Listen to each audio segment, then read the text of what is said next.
In today's quick tip brought to you by King Chrome, we're going to have a look at the second most valuable tool in your shed. First being, of course, the T-bars, but you should have one of these, a torque wrench.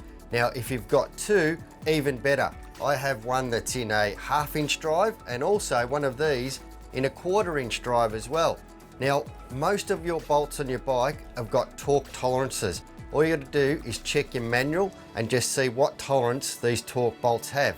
Now, very, very important to torque your bolts, especially with aluminium frames. It's very easy just to wrench on a bolt and then strip out the aluminium thread quite easily on these bikes. So if you torque it to what the manufacturer says, you're going to have no problems whatsoever.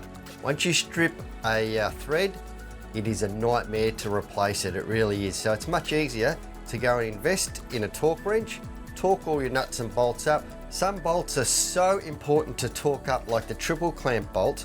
This one on the X-Trig even has the torque number on it. That's how important it is, because it will affect your suspension. So go out, invest in a torque wrench, and it'll be your second best friend in the shed.